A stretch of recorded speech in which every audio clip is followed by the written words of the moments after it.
Are the Chinese prepared? Do they have the wherewithal to really combat us on trade?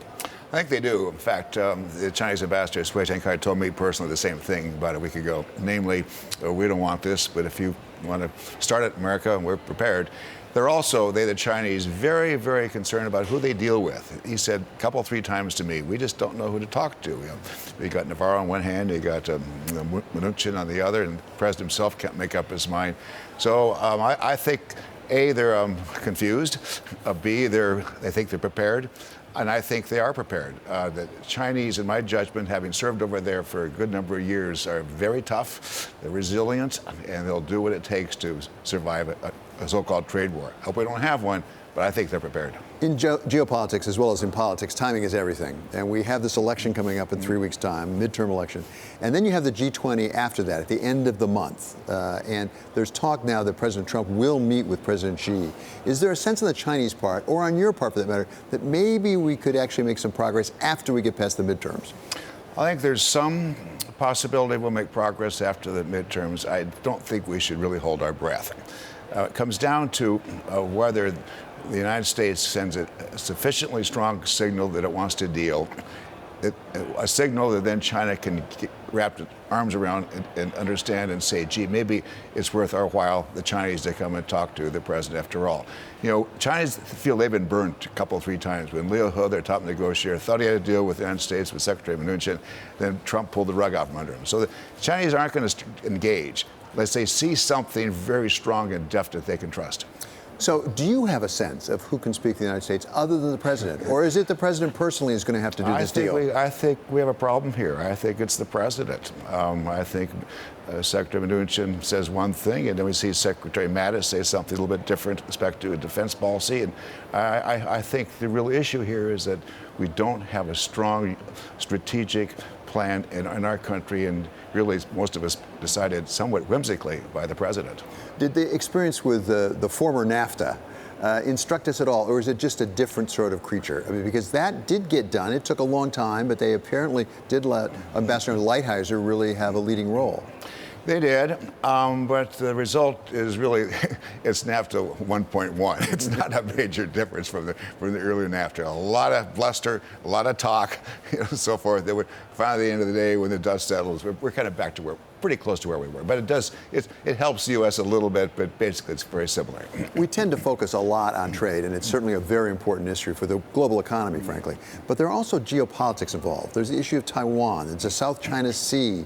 And increasingly we hear talk about that. We heard General Mattis, the Secretary of Defense, actually, just recently, and he wanted to say specifically that we're not trying to contain China, I suppose the way we did the Soviet Union. This is what he had to say. Obviously, we're not out to contain China. We'd have taken an altogether different stance had that been considered. It has not been considered. How important is this to convey to China that we're not trying to contain them the way we tried to contain the Soviet Union? I don't know whether the Chinese trust it. There are lots of different signals. They see Trump almost pulling out all the stops for a big trade war, up to $500 billion in tariffs.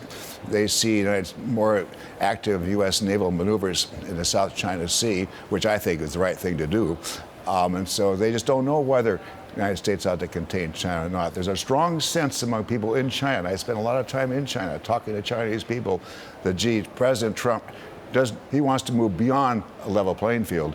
He wants to get us down. He wants to contain us. He attacks our plan to modernize China 2025.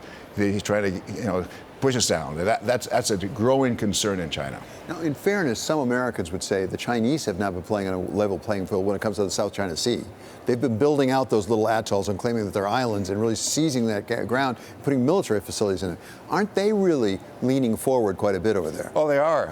There's no question about that. And I've made that point many, many times. The Chinese now is there. I mean, the Hague Arbitration Board ruled against China. I mean, it's black and white. But when I point that out to the Chinese, they don't say anything. They say, it's ours. We're there. But its proximity is power. They're there. The Chinese are there. They got the warships. They built these islands up, and they control the area because they're there and they've got powerful. No, you're right. No, the Americans are right to criticize that. Everything seems to be connected to everything these days. Yeah. And we just had the budget deficit numbers Right. come out yesterday, Yeah. which are up, the most they've been up in 6 years, are going up even higher. We had Barry Sternlicht on earlier today from Starwood, and he said he was concerned the Chinese might back off on buying our bonds, which is funding our deficit. This is what Barry had to say. I think one of the largest buyers of our bonds has been the Chinese, and at the moment we're not exactly pen pals. I think there'll be a competition for capital. I mean, the deficit's rising rapidly, and thank God the economy is growing, because you can't spend $300 billion on top of $1 trillion tax cut. So you're the perfect person to address this, because you not only were ambassador to China, you were also chairman of the Senate Finance Committee. How realistic is that danger? I think the Chinese will think long and hard before they pull back and don't buy U.S. bonds. It's because China plays the long game.